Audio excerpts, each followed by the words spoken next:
Welcome to this explainer. Today, we're diving into a startling new investigation that completely flips the script on what we thought we knew about the recent Middle East conflicts. We're looking at some heavy source reporting on how recent Iranian strikes did some serious, unexpected damage to U.S. military bases. Let's get right into it. 16.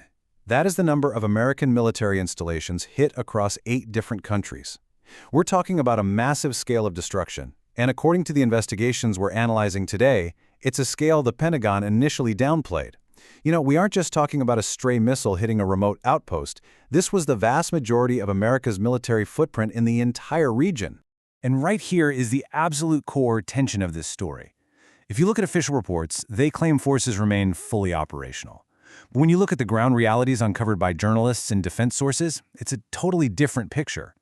We're looking at a really stark contrast where troops are literally working out of civilian hotels and apartments simply because their bases are, well, virtually unusable. So how exactly did we get here? Here's our roadmap for this explainer. 1. Extensive base damage. 2. High-value assets. 3. The Chinese satellite upgrade. 4. The intercept math. And 5. Regional security shift. All right, Part 1, extensive base damage. Let's really look at the sheer scope of this.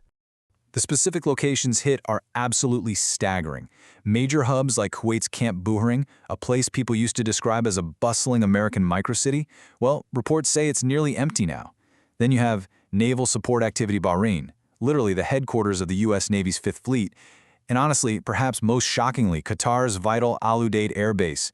This place is the absolute war room for U.S. air power across 21 nations, and it took some really significant hits.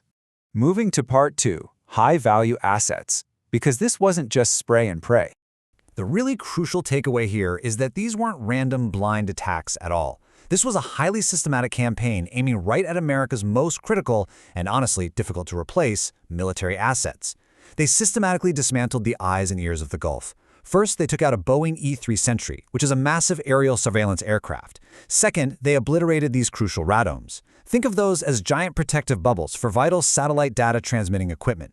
Just to give you an idea, at one base alone, all but one were destroyed in under a month. And third, they crippled the highly sophisticated, incredibly limited radar systems that are absolutely essential for air defense. Now, let's put a price tag on just one of those assets. $500 million. Yeah. Losing just a single Boeing E-3 Sentry aircraft at Prince Sultan Air Base wiped out nearly $500 million in one single blow. But here's the real kicker, the so what of this whole thing. It's not even really about the money. The E-3 Sentry is out of production. They literally do not make them anymore, so rebuilding or replacing it is incredibly difficult, making this an irreplaceable loss of massive aerial surveillance coverage over the region.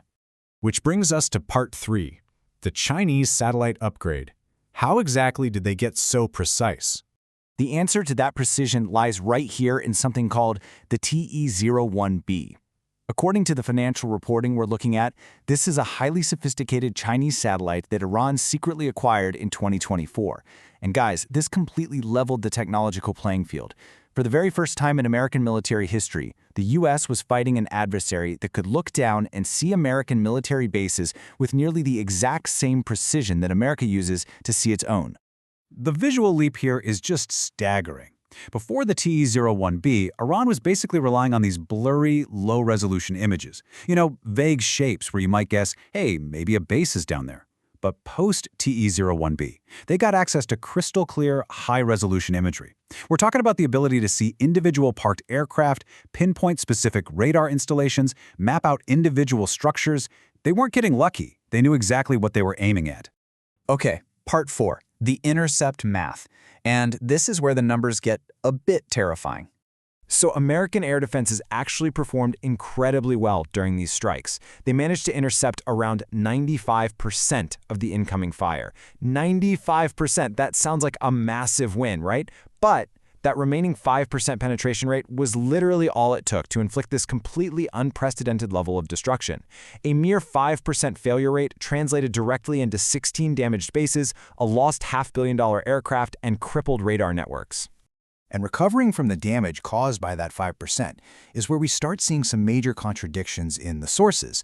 On one hand, you have political claims, specifically from former President Trump, stating that U.S. munitions inventories are more than double what they were.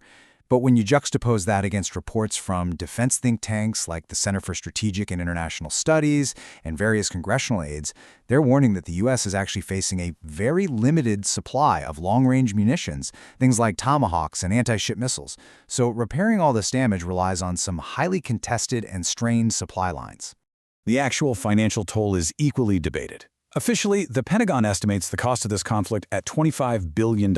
Okay, that's a lot.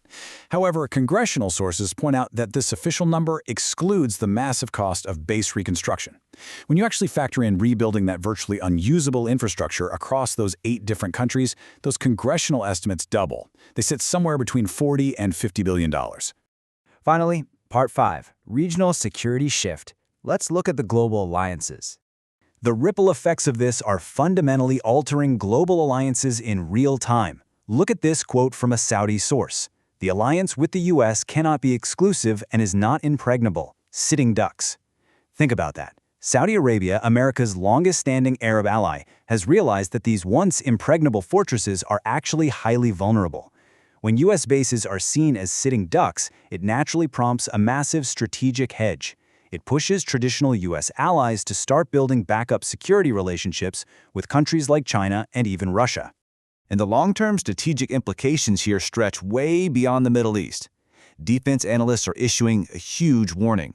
If Iran can do this level of damage with access to just one Chinese satellite, then U.S. bases across the Indo-Pacific, we're talking Japan, the Philippines, Guam, face a fundamentally more severe danger.